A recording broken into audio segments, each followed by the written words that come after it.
오늘 주시는 생명의 말씀 시편 5편 8절로부터 12절까지의 말씀, 주의 의로 나를 인도하소서라는 제목의 말씀을 가지고 하나님의 말씀을 증거합니다.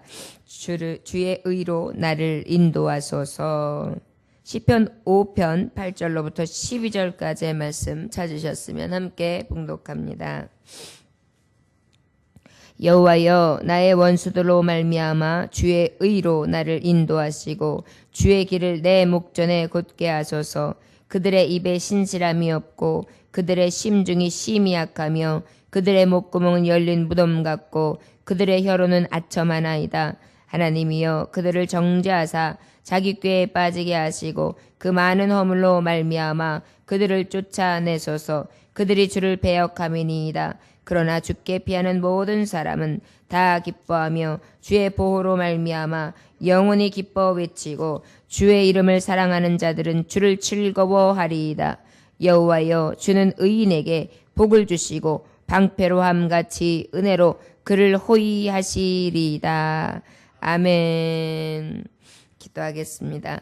하나님 아버지, 오늘도 하나님께서 주시는 말씀 깊이 새기게 하시고 아버지의 말씀을 주야로 묵상하는 자 복되다 하신 하나님, 여호와를 경외하며 하나님 말씀 가운데에 주님의 의지하고 그 의지하는 발로 두르시는 긍휼을 입는 귀한 한 날이 되게 하여 주옵소서. 예수님의 이름으로 기도 올려나이다. 아멘. 여호와여, 나의 원수들로 말미암아 주의 의로 나를 인도하시고 주의 길을 내 목전에 곧게 하소서. 나의 원수들로 말미암아 주의 의로 그랬습니다. 주의 의로 인도해달라. 의가 바로 무엇이냐? 공의. 하나님의 인도하심과 판단하심과 처분하심을 온전히 하나님의 공의대로 하소서, 이 말씀이시거든요. 그런데 이 하나님의 인도, 하나님의 함께 하시는 구원, 판단, 처분, 이런 의를 누구에게 하시냐? 나의 원수들로 말미암아 그랬어요. 우리가 살아가면서 원수들이 여러 가지로 우리에게 대적하고 힘들게 하며 넘어지게 합니다. 이럴 때에 원수 갚는 것이 누구에게 있느냐? 바로 하나님 앞에 하나님의 공의와 판단과 처분 안에 있음을 맡겨드리는 것을 말씀하고 있습니다. 그리하여 주의 의로 나를 인도하시고 주의 길을 내 목전에 곧게 하소서. 고난의 현실 가운데에서도 하나님께서는 풍성한 인자와 그리고 예배드리고 하나님을 경외하는 자들에게 아버지의 의로 인도, 판단, 처분하시기만을 다 맡겨드리는 그러한 다윗의 고백이라 할 수 있습니다. 9절에 그들의 입에 신실함이 없고 그들의 심중이 심히 약하며 그들의 목구멍은 열린 무덤 같고 그들의 혀로는 아첨함이니이다. 악인들을 하나님의 공의로, 의로 인도해 주시는데 하나님 앞에 판단과 하나님의 의에 안에서 하나님께서 구원하시는 일들을 하나님 앞에 요구하고 있는데 그 요구하는 데 있어서 악인들은 어떠함으로 인하여 하나님의 공의의 판단이 필요하냐라고 말씀하시는데 저 악인들이 어떻게 하느냐? 입에서 신실함이 없다. 거짓말쟁이다. 자기 이익과 불이익을 따라서 이 말하다가 저 말한다.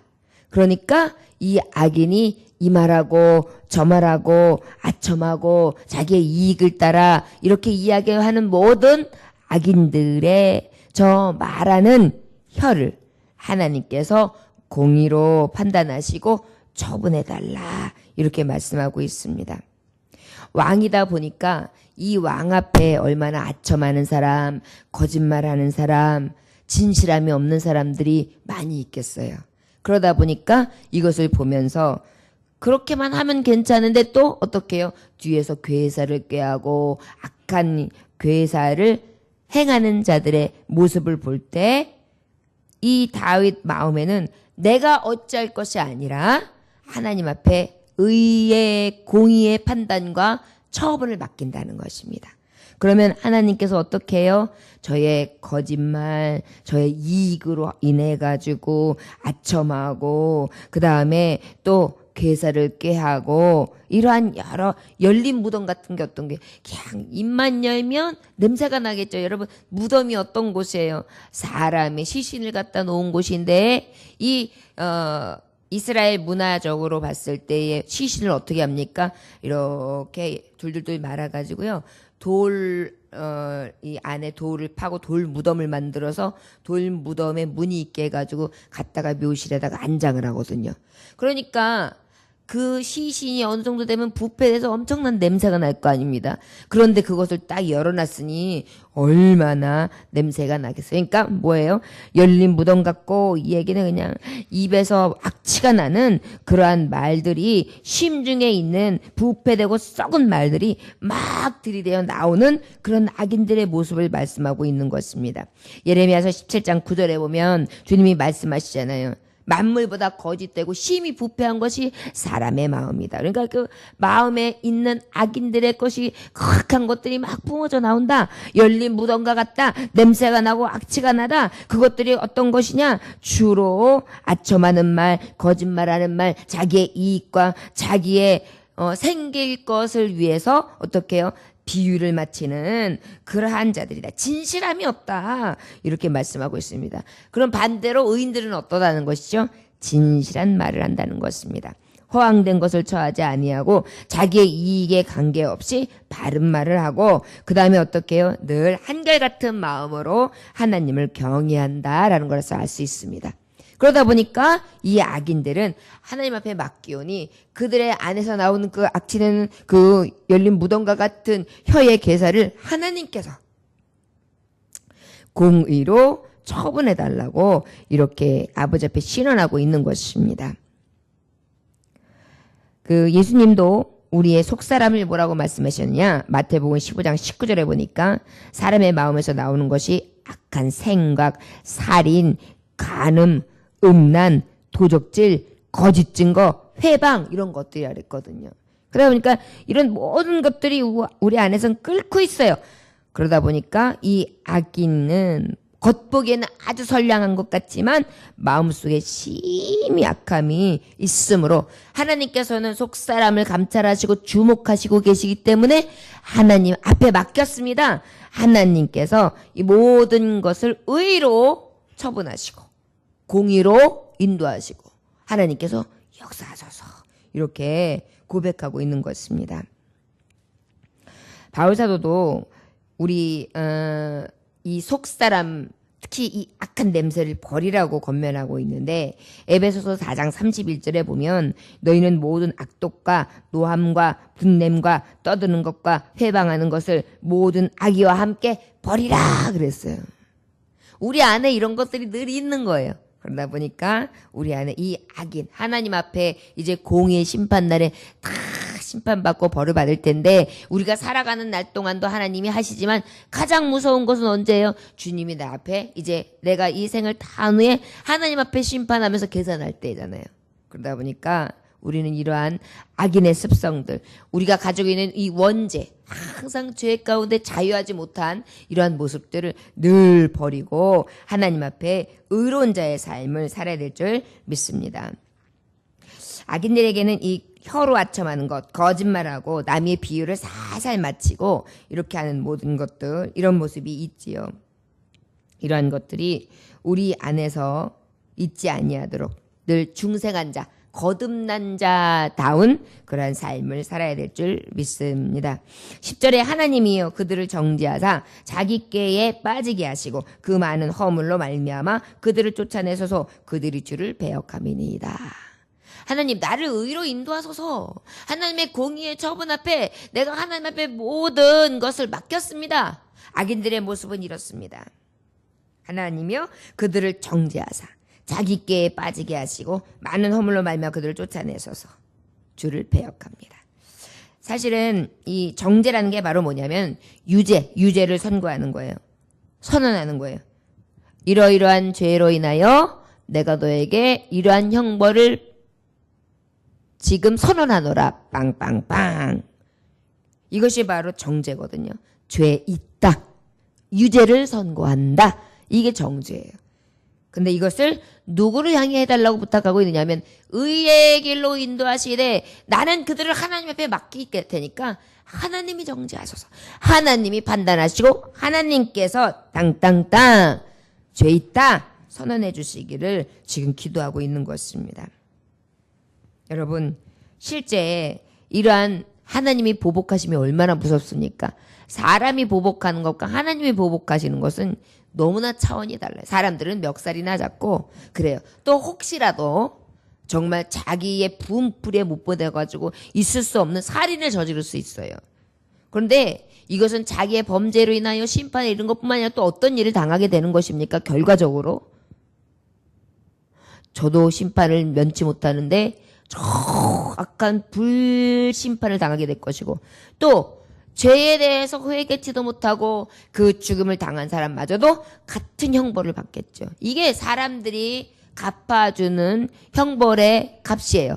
그런데 이 모든 것들을 하나님 앞에 맡기고 하나님 앞에 우리가 더 하나님의 의로 살아가기를 위하여 그저 애쓰고 힘쓸 때에는 하나님이 벌하신단 말이에요. 하나님이 나를 회개할 때마다 용서하시고 그 하나님께서 하신단 말이에요. 이러다 보니까 이것이 더 무섭지요. 실제 성경에 그런 예들이 많지 않습니까? 에스더서에 보면 5장과 7장에 보면은 에스더와 모르드게를 하만이 죽이려고 특별히 모르드게를 죽이려고 했죠. 삼촌을. 그래가지고 어떻게 50m 되는 그냥 장대를 갖다가 50규빗 되는 장대를 갖다가 쫙 높이 세워놓고 앞마당에다가 해놓고 이제 내가 저 모르드게의 목을 탁 쳐가지고 그것을 보기 좋게 걸리라 생각을 해놓고 음모를 꾀하면서 이렇게 저에게 악한 일을 하려 했지만 결과적으로 어떻게 하나님 앞에 맡기고 기도했더니 하나님은 오히려 저 하만에게 보복하시는 것을 볼 수 있었습니다. 이것을 구하는 거예요. 또 다니엘서 말씀해 보면 6장의 말씀해 보면 어떻게 해요? 이 다니엘을 모함해가지고 결국은 왕을 섬겨라 하는 이 법령을 만들고 그렇지 않냐면 사적으로 던져 죽이겠다라는 법령을 만들었어요. 그런데 결과적으로는 그 꼴을 누가 당하게 됩니까? 이 음모를 꾀한 자들이 들어가서 다 죽고 말지요. 이게 성경이에요. 그렇기 때문에 내가 무엇을 갚고 내가 하는 것보다 하나님 앞에 맡기는 게 더 무서운 거예요. 그래서 그 하나님이 원수를 정말 의로 역사해 주셔서 저들에게 심판하시고 저들에게 원수 갚아주시는 것을 지금 구하고 있는 것입니다. 원수들, 특별히 악인들의 모습은 어떻습니까? 늘 허물로 가득하고 그 다음에 주를 배역한다. 실제 다윗 왕은 기름 부으신 종이었습니다. 그래서 하나님이 기름을 부어서 내가 너를 왕위로 세우노라 이렇게 했어요.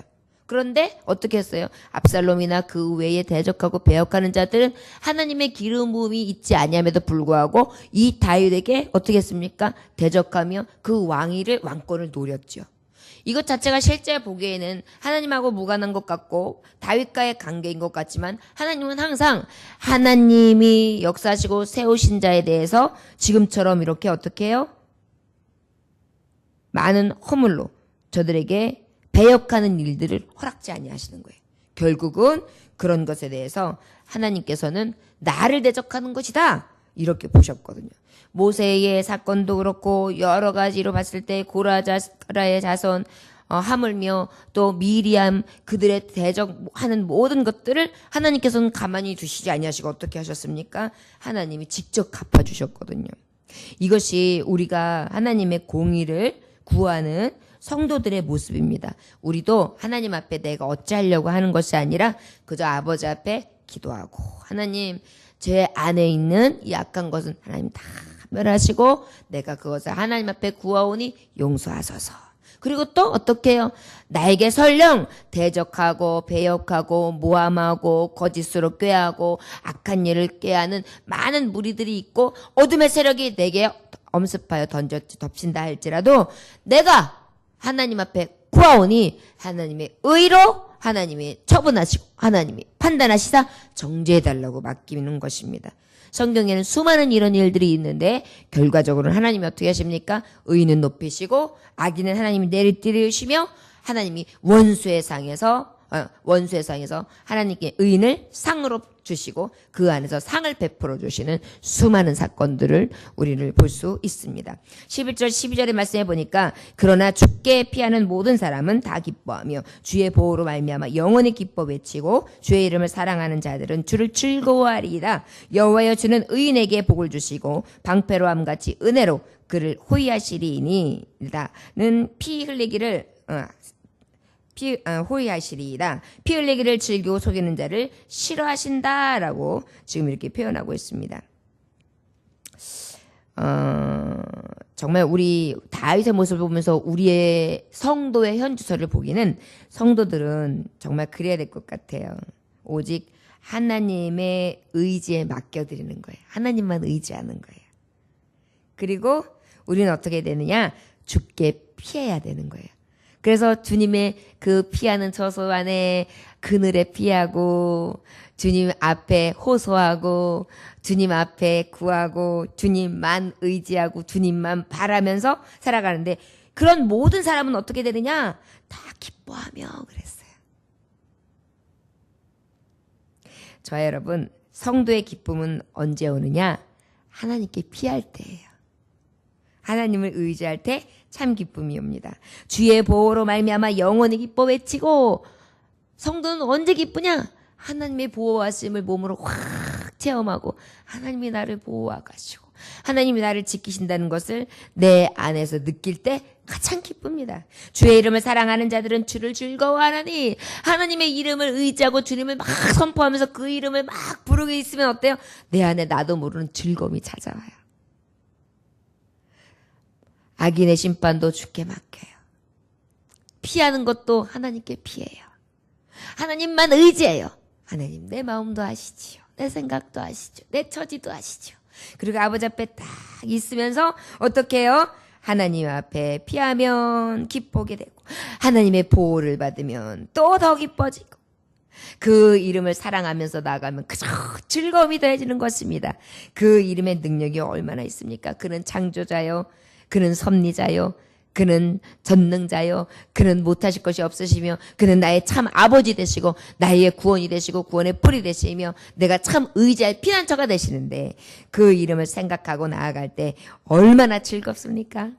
이것이 바로 성도에 나아갈 바를 알 수 있을 것입니다. 여호와여 주는 의인에게 복을 주시고 하나님 앞에 피하고 하나님을 의지하고 하나님으로 인하여 하나님의 이름을 즐거워하는 자에게 하나님은 어떻게 하세요? 복을 주시죠.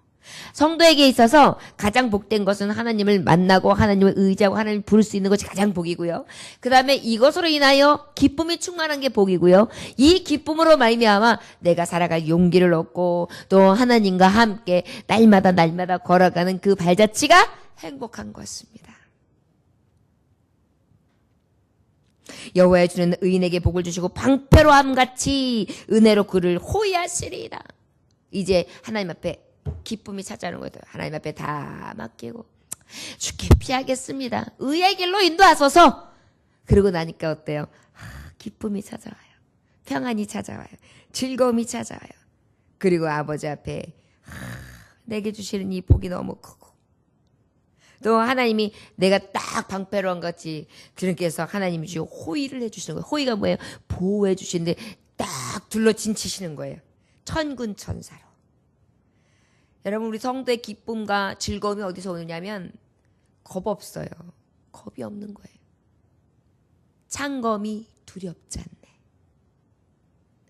왜요? 하나님이 내 방패 되시니까. 화살과 같이 빗발치는 대적들이 나의 영혼의 기쁨을 빼앗아가려고 하고 즐거움을 빼앗아가려고 하고 내가 주님을 의지하며 하나님의 말씀만 생각하고 살아가며 그 안에서 나아갈 때 수많은 대적들을 하지만 그 대적들까지도 두렵지 않은 거예요. 왜요? 그럴 때마다 하나님이 더 호위하시니까요. 호위병을 붙이시는 것입니다. 피 흘리기를 즐기고 속이는 자를 싫어하시니이다. 피 흘리기를 즐기고 속이는 자를 싫어하신다. 우리 하나님은 결론적으로 하나님 앞에 피하는 자에게는 이 즐거움과 기쁨을 주시지만 악인들처럼 지금처럼 피 흘리기를 즐기고 아첨하고 거짓을 꾀하며 그리고 하나님 앞에 대적하는 이런 일들을 하나님은 싫어하신다. 결국 뭐예요? 의인을 기뻐하시고 의인의 편에 서셔서 방패가 되어주시고 피할 길이 되어주시고 은혜로 기쁨과 즐거움을 더해주시고 하나님과 함께 살아가는 것이 가장 기쁨이 되는 그러한 은혜를 베풀어 주신다라는 것이 오늘 시를 통하여 고백하는 장면이라 할 수 있을 것입니다. 성도는 혹 원수들의 비난과 핍박 속에서도 늘 의인에게 주시는 복을 바라보면서 보호해 주시고 인도해 주시는 하나님의 은혜만 생각하며 기쁨으로 즐거움으로 하루하루를 살아가야 될 줄 믿습니다. 저와 여러분 항상 기뻐하라. 빌립보서 4장 4절에 보면 주 안에서 항상 기뻐하라. 내가 다시 말하노니 기뻐하라. 주 안에서 기뻐하라. 내가 다시 말하노니 기뻐하라. 저와 여러분 기쁨이 어디서 옵니까? 오직 내 주 예수 인도자 보호자 나의 참길 나의 공의 그 하나님 때문에 기뻐할 수 있습니다. 우리 오늘도 예수님 때문에 기뻐하시고 오늘도 우리 삶이 예수님 때문에 즐거움이 충만할 수 있기를 내 안에서 샘솟는 기쁨에 충만함이 있을 수 있는 강같은 평화 강같은 기쁨이 넘쳐나시기를 주 예수의 이름으로 축원합니다. 기도하겠습니다. 하나님 아버지 내게 강같은 평화 내게 강같은 평화 내게 강같은 평화 넘치네. 오직 하나님의 바다와 같은 사랑으로 인하여 하늘 같은 사랑으로 인하여 예수님 생각만 해도 즐거우며 의인의 편에 서시고 반드시 하나님이 갚으시고 하나님이 가장 선한 길로 인도해 준다는 확신 가운데에 가장 주님 곁에 피하며 즐거워합니다. 오늘도 용기와 자신을 주신 하나님 주 안에서 기뻐하라. 내가 다시 말하니 항상 기뻐하라. 아버지 기쁨과 만족함으로 하나님 앞에 예배하며 오직 여호와로 인하여 즐거워할 수 있는 주님과 동행하는 자, 주 안에서 감사와 영광을 돌리는 자의 삶을 살 수 있도록 오늘 한 날도 눈동자같이 보호하시고 살펴주옵소서. 예수님의 이름으로 기도 올려나이다. 아멘.